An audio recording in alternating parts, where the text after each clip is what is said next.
नमस्कार, बखबर में आपका स्वागत है। मैं हूं राघवेंद्र सिंह। आज हम बात करेंगे कि पीएम ने किया खबरदार और नेता हुए ई वाहनों पर सवार। दरअसल पीएम की अपील का असर देखने को मिल रहा है और उसमें खास बात है कि मध्य प्रदेश के संदर्भ में हम कहें तो यहाँ चीफ जस्टिस हाई कोर्ट के जस्टिस स्कूटर पर गए। अपने हाई कोर्ट की बात करें जौनपुर की, तो वो अपने 4 पहिया वाहन छोड़कर 2 व्हीलर पर गए। एक लीडर जब अपना कार्यभार ग्रहण करने निगम मंडल पहुंचे तब वो ई स्कूटर से गए। एक मंत्री ने भी ऐसे ही कुछ किया, तो असर तो दिखने लगा है प्रधानमंत्री की समझाइश का, उनकी कहें चेतावनी का या उनके दूरदर्शी बयान का। आज हम इसी पर बात करेंगे कि आखिर क्या वजह है कि ये सब कुछ प्रधानमंत्री मोदी को करना पड़ रहा है या कहना पड़ रहा है, और जो लोग उनकी आलोचना कर रहे हैं उस पर भी हम बात करेंगे, क्योंकि देश में पहली बार ऐसा नहीं हो रहा है। एक जमात है, जब इंदिरा जी ने भी इस बात का एक तरह से बयान दिया था, अपील की थी कि लोग सोना ना खरीदें क्योंकि विदेशी मुद्रा खर्च होती है। चिदम्बरम जी जब देश के वित्त मंत्री होते थे तब उन्होंने भी यही बात कही थी। और अगर और पीछे जाएं तो एक समय के वित्त मंत्री रहे मोरारजी देसाई ने भी इस बात की वकालत करते थे। और यहाँ तक तो ठीक है, जब देश पर संकट आया तो देश के प्रधानमंत्री लाल बहादुर शास्त्री ने कहा था कि हफ्ते में एक दिन उपवास रखें, भूखा भी रहें देश के लिए। जय जवान और जय किसान का नारा उन्होंने दिया था। आज इसी पर हम विस्तार से बात करेंगे, लेकिन आपको बता दें कि इस मुद्दे पर हमारे साथ चर्चा के लिए जुड़े हैं दिल्ली से राजनीतिक विश्लेषक नागेंद्र सिंह परमार जी, मध्य प्रदेश के वरिष्ठ पत्रकार जयंत सिंह तोमर फोन लाइन पर हैं। स्टूडियो में हमारे साथ मौजूद है हमारे पत्रकार साथी देवदत्त दुबे जी।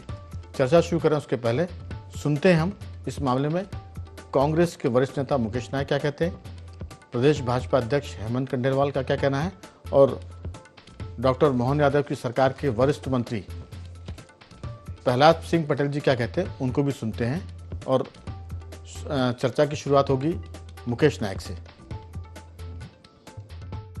एक मंत्री जी स्कूटी से मंत्रालय जा रहे हैं और कॉरपोरेशन का नवनियुक्त चेयरमैन 500 गाड़ियां लेके आ रहा है, तो कितना अंतर्विरोध है, कितना कंट्राडिक्शन है। 2019 में ईरान से ऑयल खरीदना बंद किया अमेरिका के दबाव पर।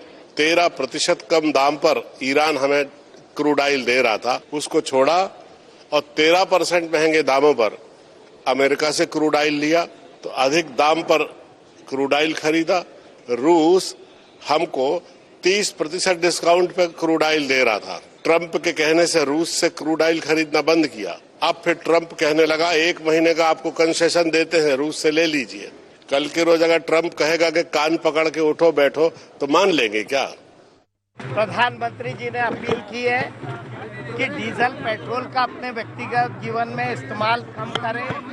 सभी लोगों से मैं अपील करता हूं कि उनके बताए मार्ग पे चलें, क्योंकि उन्होंने 2 दिन पहले अपील की है। हम आज सभी से अपील करेंगे कि प्रधानमंत्री की अपील के कारण हम सब न सिर्फ हमारे कार्यक्रमों में बल्कि अपने व्यक्तिगत जीवन में पेट्रोल डीजल का इस्तेमाल कम करें। धीरे धीरे ये असर नीचे तक जाएगा।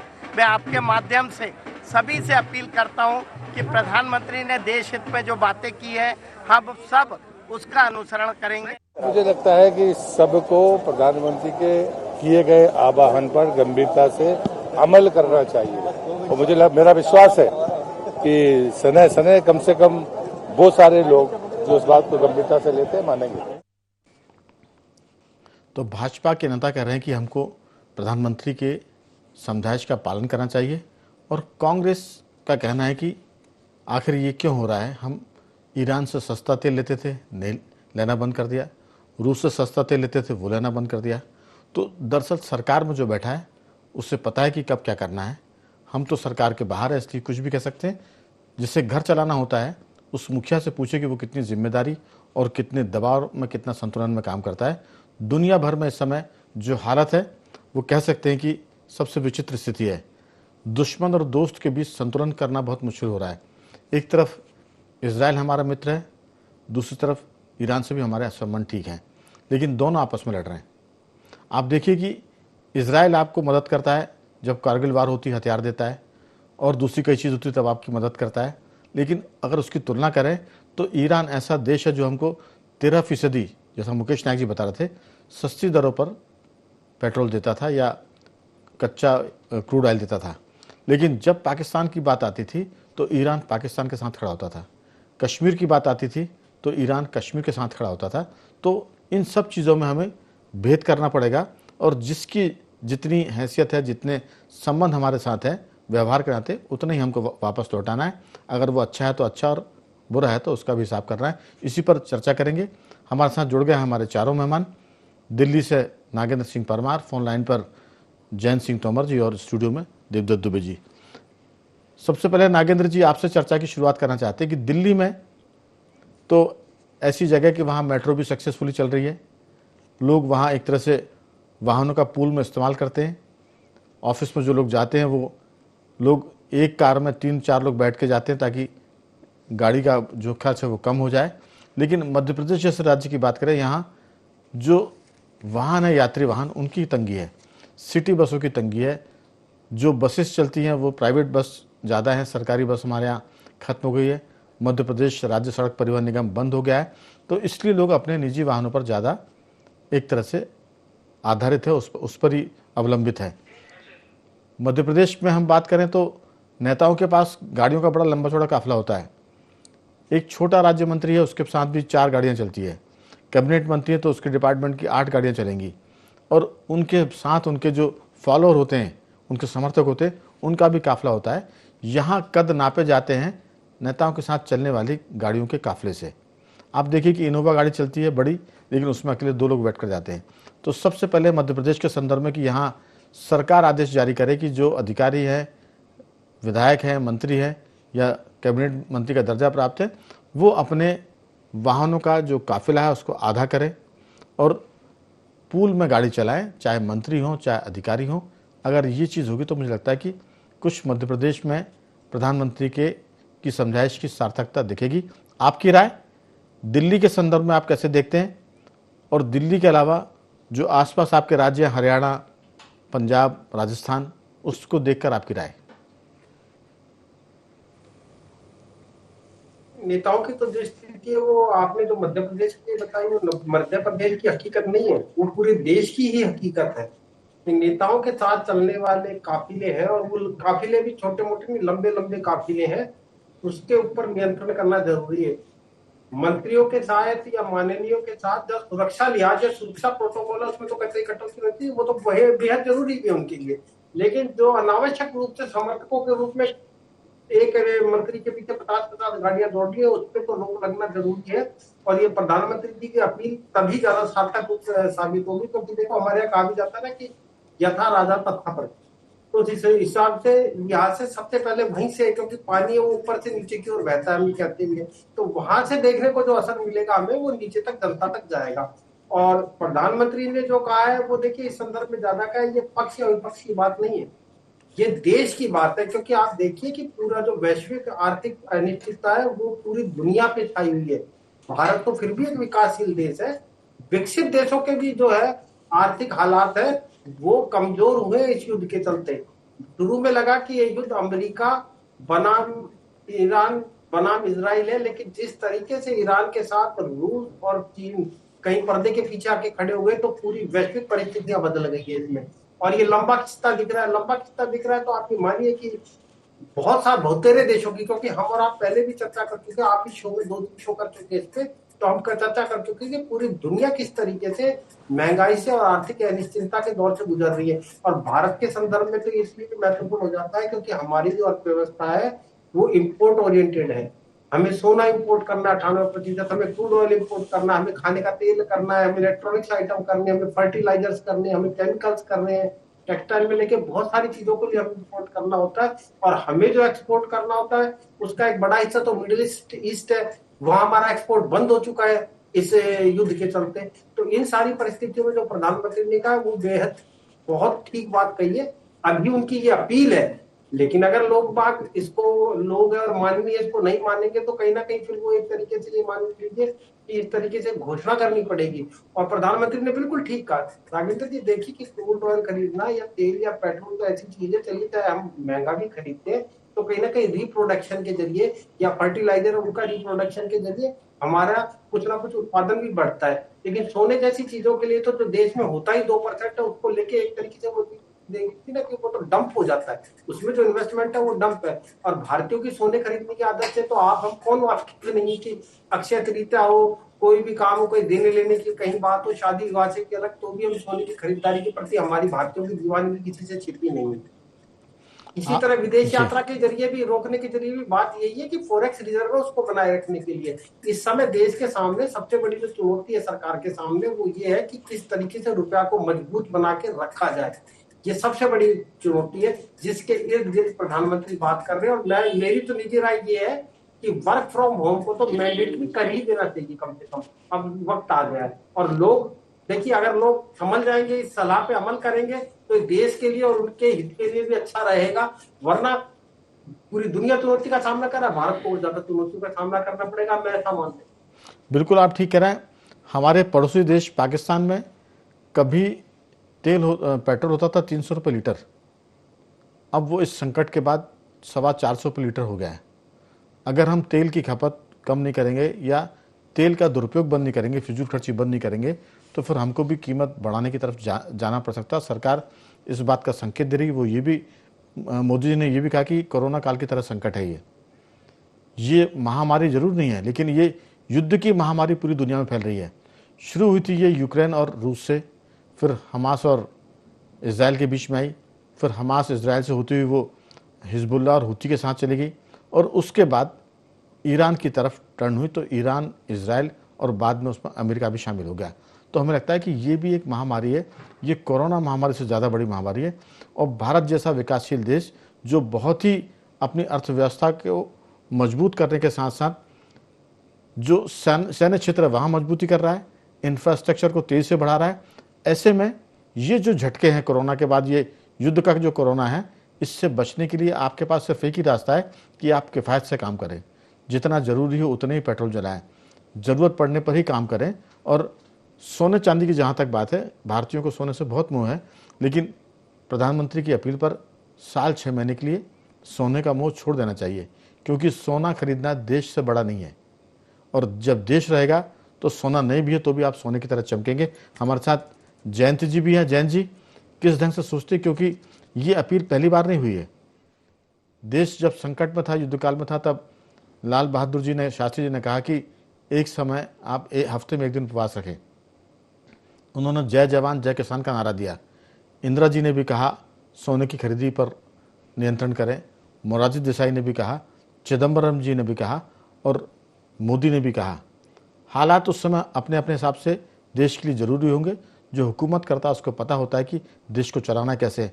हम बाहर से बैठे लोग तो कुछ भी प्रशंसा कर दे, आलोचना कर दे, लेकिन जो देश चलाता है उससे पता होता है। आपकी राय? जी राघवेंद्र जी, आपने बिल्कुल ठीक कहा। और इस प्रसंग में मुझे याद आता है कि दिल्ली के मुख्यमंत्री थे साहब सिंह वर्मा जी, उन्होंने ये सिलसिला शुरू किया था कि साइकिल से अपने आवास से और मुख्यमंत्री कार्यालय तक वो साइकिल से जाते थे। और इसी तरह प्रोफेसर अमर्त्य सेन, जिनको नोबेल प्राइज मिला है, उनकी साइकिल अभी भी जो नोबेल प्राइज कमेटी का कार्यालय है स्टॉकहोम में, स्वीडन में, वहां पर अभी भी वो रखी हुई है। तो ये सब सादगी के पर्याय हैं जिनकी तरफ हमें एक बार लौटना ही पड़ेगा। राष्ट्रीय अंतर्राष्ट्रीय जो घटनाक्रम है ऊर्जा से संबंधित, वो तो अपनी जगह है ही महत्वपूर्ण, लेकिन अंततः हमें उस तरह की सादगी की तरफ लौटना पड़ेगा। और मुझे लगता है एक परिवार एक कार का सिद्धांत अगर ये देश अपनाए तो, और सभी राजनीतिक दल इस पर अगर जोर दें, तो ऊर्जा की भी काफी बचत होगी। और साथ साथ में अब देखिए किस तरह की बीमारियां पैदल न चलने के कारण पनप रही हैं, तो इसकी तरफ सहज रूप से हमें ध्यान देना चाहिए और सहज और सरल एक जीवन शैली हम अपनाएं तो ऊर्जा की भी बचत हो और हमारी सेहत की भी बचत होगी। जी बिल्कुल आपने ठीक कहा। एक लोग अक्सर डॉक्टर के पास जाते हैं तो वो कहते हैं कि पहले पैसा कम था तो साइकिल पर चलते थे तो लोग स्वस्थ होते थे, फिर स्कूटर पर चलने लगे जब ज़्यादा पैसा कमाएं, फिर ख्वाहिश हुई कि कार ले लें, फिर ये भी ख्वाहिश हुई कि फिर महंगी कार ले लें, और उसके बाद जब बीमारियां घर पकड़ती हैं कि शुगर, ब्लड प्रेशर हो गया, तब फिर वो खाना पचाने के लिए, सेहतमंद रहने के लिए वापस साइकिल पर आते हैं। तो ये मुझे लगता है कि क्रम है, 10, 20, 25 साल बाद वापस साइकिल पर आने का क्रम होता है। पेट्रोल की बचत की बात होती है, विदेशी मुद्रा की बचत की बात होती है, सोना खरीदी के मामले में सरकार तो सोना ले रही है वो देश की अर्थव्यवस्था के हिसाब से, लेकिन अगर हम सोना खरीदेंगे तो फिर देश में शायद सोने का उत्पादन 2-3-4% ही है, बाकी 96-97% हम विदेशों से आयात करते हैं। उसके लिए बड़ी मात्रा में विदेशी मुद्रा का भुगतान करना होता है। तो मुझे लगता है कि सारा मामला कोरोना की तरह डील करने की ज़रूरत है, और अगर देश की आर्थिक स्थिति मजबूत होगी तो हम सब कुछ कर सकते हैं। कई बार तंज कसते हैं डोनाल्ड ट्रंप कि भारत को मदद देने की ज़रूरत नहीं है आर्थिक, क्योंकि भारत के पास बहुत पैसा है। तो हमें लगता है कि ये जो सारे युद्ध हो रहे हैं उसमें किसी को नुकसान हो ना हो, लेकिन भारत को नुकसान जरूर हो रहा है, क्योंकि भारत को कई मोर्चों पर लड़ना पड़ रहा है, और उसमें ये ऊर्जा का मामला भी है, पेट्रोल डीजल का मामला भी है, सोने का भी है। देवदत्त जी, आपकी राय? बिल्कुल, इस समय जो परिस्थिति अंतर्राष्ट्रीय स्तर पर बहुत अनुकूल नहीं है, ऐसे में आम आदमी को, जैसे हम अपने घर में कई बार विपरीत परिस्थिति होती कैसे उसको समायोजित करते, उसका समाधान निकालते, वैसे ही इस समय करना चाहिए। कौन क्या कर रहा है, कौन क्या कह रहा है, इस पर ना जाते हुए बहुत सारी चीज़ें हैं कि हम कम कर सकते हैं। बेवजह हम लोग घूमने जाते हैं गाड़ियों से, और ये सब बहुत सारी ऐसे मामले हैं जो खासकर जनप्रतिनिधि जो पदभार ग्रहण करने के लिए हज़ारों गाड़ियां लेके आ रहा है, उनको भी ये सब चीज़ें सीखना चाहिए। जैसे कुछ लोग ई रिक्शा से आए, स्कूटी से, एक मंत्री वल्लभ भवन गए। तो इस तरह सबको हम सुधरेंगे जग सुधरेगा की तर्ज पे हम ठीक करेंगे, तभी देश ठीक होगा। इसी भावना के साथ इस समय काम करने की ज़रूरत है, और सरकार थोड़ा सा कड़े नियम बनाए कि वर्क फ्रॉम होम को प्राथमिकता दे, जिससे जो लोग हज़ारों लाखों की संख्या में ऑफिस और घर जाते हैं, जो काम ऑफिस में बैठ के वरना वो घर में, कोरोना काल में सबने वर्क फ्रॉम होम किया ही हुआ है, तो उससे बहुत फ़ायदा होगा। जो बच्चे बाहर हैं वो घरों पे आ जाएंगे, तो वो भी एक खर्चा जो अतिरिक्त है वो कम होगा। तो इस तरह सरकार भी प्रयास करे और व्यक्ति अपने स्वयं के स्तर पर भी प्रयास करे, तो कोई बड़ी चुनौती नहीं। हमने बड़ी बड़ी चुनौतियों का सामना किया है, ऐसे इसको भी कर लेंगे, और एक दिन आएगा कि फिर आप अच्छी ज़िंदगी जी पाएंगे। और इसके जैसे आप लोगों ने फ़ायदे बताए, इस तरह के जीने में आपके स्वास्थ्य वाले भी फ़ायदे हैं, शांति भी है, पर्यावरण का फायदा भी है। पर्यावरण का भी, गाड़ियाँ कम चलेंगी तो पर्यावरण शुद्ध होगा, वायु प्रदूषण कम होगा। लेकिन सवाल है कि एक तो समझाइश से लोग मान जाते हैं और दूसरा फिर कठोरता से मानते हैं। मध्य प्रदेश में पहल तो की सत्येंद्र भूषण सिंह, ई रिक्शा पर पहुँच के उन्होंने लघु उद्योग निगम में कार्यभार संभाला। फिर मंत्री प्रद्युम्न सिंह स्कूटी पर पहुँच बैठकर अपने सेक्रेटरीट गए, मंत्रालय गए। राजेंद्र सिंह यादव ई रिक्शा में बैठकर भाजपा कार्यालय पहुँचे। इसके अलावा पंकज जोशी, प्रभुदयाल कुशवाहा ने भी पदभार ग्रहण किया है। तो सवाल ये है कि या तो आप प्यार से मान जाए, कम से कम जो सत्ताधारी दल है वो मिसाल पेश करे, मुख्यमंत्री से लेकर चीफ सेक्रेटरी, क्योंकि मध्य प्रदेश के हाई कोर्ट के एक जस्टिस है वो भी 4 पहिया छोड़कर 2 पहिया वाहन से हाई कोर्ट पहुँचे हैं। तो मुझे लगता है कि अगर ये सिलसिला चल पड़ा तो भारत एक ऐसा देश है कि जब वो कोई काम करने पर आता है तो फिर बड़ी शिद्दत से करते हैं, चाहे वो अराजकता लानी हो उसमें भी वैसे ही करते हैं, और अगर अनुशासन में आना हो तो भी ऐसे ही करते हैं। इमरजेंसी, आपातकाल मिसाल है कि जब अनुशासन में कोई नहीं था, एक आपातकाल ने सबको अनुशासन में ला दिया था, तो वो डंडे की दम पर था। देश बदल गया है। 1975 में आपातकाल था, अब लगभग 50 साल होने आ रहे हैं। ऐसे में एक नई पीढ़ी आ गई जो अनुशासित भी है, समझदार भी है। इस पूरे मामले में नागेंद्र जी, आपकी राय कि देश बदल रहा है, देश बदलते हुए दिखे, अच्छे कामों पर यह भी जतराने की और दिखाने की जरूरत है, आपकी राय? आपने बिल्कुल ठीक कहा राघवेंद्र कि पहले तो देखिए सत्ता पक्ष उसे ये उदाहरण पेश करना होगा उसके माननीयों को, जो प्रधानमंत्री की अपील है उस पर उन्होंने इस तरीके से अमल करना शुरू किया, तभी आम तक लोगों तक ये बात पहुंचेगी। और देखिए अगर 50 साल पीछे हम चले जाए, हमारी पीढ़ी दर पीढ़ी सरलता और सादगी से रहने में यकीन करा करती थी। भारत वो देश है जहां धन को छुपाना का, धन के दिखावे के में हम यकीन नहीं करते थे, हम तो धन को छुपाने में यकीन करा करते थे कि भाई सरल और सादगी से दिखाए, हम दिखाए नहीं, अपनी संपन्नता नहीं दिखाई, अपनी वैभव विलास नहीं दिखाई। ये तो 50 साल के दौर में ऐसा आया है। पूरी दुनिया के ग्लोबलाइजेशन के असर के चलते हम भी दिखावे के चक्कर में फंस गए। और देखिए कोविड और आज की जो स्थिति है उसमें एक समानता है। कोविड में भी बेवजह जब हम सड़कों पर उतरते थे तो जीवन का संकट था, और अगर इस परिस्थिति में हम बेवजह सड़कों पे जा रहे हैं तो अपनी जेब पे संकट है। ये दोनों तो समानताएं हैं। और देखिए जिस तरह पिछले हर 4-5 सालों में कुछ ना कुछ स्थितियां बदल रही है, कभी किसी वायरस के चलते, कभी दुनिया के अलग अलग देशों के युद्ध के चलते आ रहे हैं, उसके बीच में सरकार को कम से कम मेक इन इंडिया पे और ज्यादा काम करने की जरूरत है। जितना वो काम कर रही है उससे कम और ज्यादा काम करने की जरूरत है, क्योंकि हमें ये नहीं भूलना चाहिए, देश को आजाद हुए 75 साल भले ही हो गए, लेकिन अंतरराष्ट्रीय मार्केट में देश की भागीदारी आज तक 2% ही टिकी हुई है पिछले 75 सालों से। हम उससे आगे नहीं बढ़ पाए, तो हमें मेक इन इंडिया पे और ज्यादा काम करने की जरूरत है, ताकि हमारी निर्भरता दूसरे देशों पे या अन्य विदेशी चीजों से आयात के ऊपर घटे, हम खुद मैन्युफैक्चरिंग के क्षेत्र में बड़ी हब बने। बिल्कुल आपने ठीक कहा। मुझे लगता है कि इस पूरी आपदा में एक जुमला चलता है कि मोदी जी आपदा में अवसर ढूंढ लेते हैं। इस पूरी आपदा में यह जो संकट दिख रहा है, क्योंकि सरकार ने कहा कि 60 दिन का पेट्रोल उसके पास है, हॉर्मुज स्ट्रेट से बड़ी संख्या में, बड़ी मात्रा में हमारे यहाँ कच्चा तेल आता था, वो ही रुका हुआ है। लेकिन अब इसमें एक संभावना ये सबसे अच्छी है कि जो वाहन है, व्हीकल, इलेक्ट्रॉनिक व्हीकल की बिक्री बढ़ जाएगी और इलेक्ट्रॉनिक व्हीकल का जो प्रोडक्शन का इलाका है उसको बूस्ट मिलेगा। आप देखिए कि बड़ी तादाद में 4 व्हीलर 2 व्हीलर ये मार्केट में आएंगे और जो डीजल पेट्रोल के वाहन हैं उनकी बिक्री घट सकती है, थोड़ी कम हो सकती है, लेकिन ई रिक्शा की या ई वाहनों की बिक्री में क्रांति आ सकती है, क्योंकि लोग उसी तरफ जा रहे हैं। हम भी घर में बैठ के ये बात करते हैं कि क्या एक इलेक्ट्रॉनिक स्कूटर ले लिया जाए, ईवी, क्या जो गाड़ियाँ हैं उसको छोड़कर हम कोई सस्ती सी 4 व्हीलर खरीद लें ताकि दिन भर उसको चलाएं, रात में उसको चार्ज कर लें। जयंत जी, मुझे लगता है कि ये जो पूरी आपदा है ये पूरे इलेक्ट्रॉनिक मार्केट में जो ईवी है, इलेक्ट्रॉनिक व्हीकल्स हैं, उसमें बूम ला सकती है और ये एक उद्योग को मुझे लगता है कि उछाल मिलेगा। आपकी राय?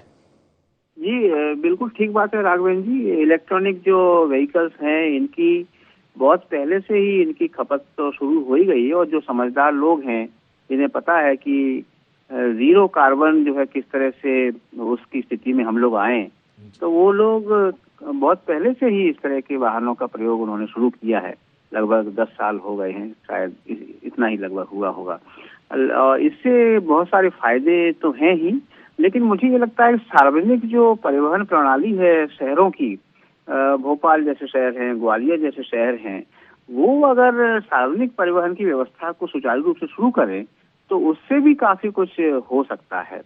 मुझे याद आता है कि भगवान बुद्ध के बारे में कहते हैं कि वो अपने जीवन में घर से निकलने के बाद फिर कभी किसी वाहन पे, रथ पे नहीं बैठे, हमेशा सारनाथ से लेके और वैशाली तक पैदल ही चले। तो एक तरफ हम बुद्ध को स्वीकार करते हैं अपने जीवन में, लेकिन जहाँ तक वाहनों के प्रयोग की बात है उस दिशा में हम लोग बहुत उदासीन रहते हैं। तो इस दिशा में हमें पर्यावरण के अनुकूल एक नीति अपनानी होगी। जी जयंत जी, दरअसल हम बुद्ध के देश के तो हैं, बल्कि बुद्ध हमारे देश की ये भी कह सकते हैं, लेकिन हम पाखंडी भी हैं। हम जितना बुद्ध को मानते हैं उतनी उनकी बातों को नहीं मानते। अगर उनकी बातों को मान लें तो फिर बहुत चीज़ें ठीक हो जाएंगी। राम को तो हम मानते हैं, लेकिन राम की बातों को नहीं मानते। गांधी को मानते हैं, मगर गांधी की बातों को कांग्रेस भी नहीं मानती। तो ये बहुत सारी बातें हैं। एक बहुत बड़ा वर्ग जो पाखंड भी करता है, लेकिन मेरा मानना है कि अगर वो पाखंड भी करे तो अभी देश को ऐसे पाखंड की ज़रूरत है देवदत्त जी, जिसमें डीजल पेट्रोल की बचत हो, जिसमें लोग सेहत बनाने के नाम पर जो पैदल घूमते हैं, साइकिलिंग करते हैं, वो कम से कम इस बात का उदाहरण पेश करें कि मंत्री जी 2 व्हीलर से, साइकिल से या पैदल अपने दफ्तर जाएं। गर्मी बहुत है, पसीना आएगा तो शायद पैदल तो वो नहीं जाएंगे, साइकिल से भी नहीं जाएंगे, लेकिन 2 व्हीलर से जाएं, दोपहिए वाहन से, और उसमें भी वो जो इलेक्ट्रॉनिक वाहन है, ईवी है, वो स्कूटर से जाएं, ताकि पर्यावरण भी सुधरे और एक लोग को मैसेज जाए, संदेश जाए कि जब मंत्री जी, चीफ सेक्रेटरी साहब, चीफ मिनिस्टर जी जब जा रहे हैं 2 व्हीलर पर, तो फिर आपको क्यों नहीं जाना चाहिए, क्योंकि देश को आज इस बात की ज़रूरत है और उसमें हमें अपना योगदान देना चाहिए, बिना किसी तर्क के, कुतर्क के। पक्ष विपक्ष का कोई मतलब नहीं है। अगर पेट्रोल डीजल जल रहा है तो देश की विदेशी मुद्रा जा रही है, चाहे वो कांग्रेसी जला रहा हो, चाहे वो भाजपा जला रहा हो, चाहे हम लोग जला रहा हो। आपकी इस पर छोटी सी टिप्पणी? बिल्कुल ये सही होगा कि सब लोग इसका अनुसरण करें, बड़े लोग इसको पालन करें, क्योंकि ये बहुत आवश्यकता है समय की।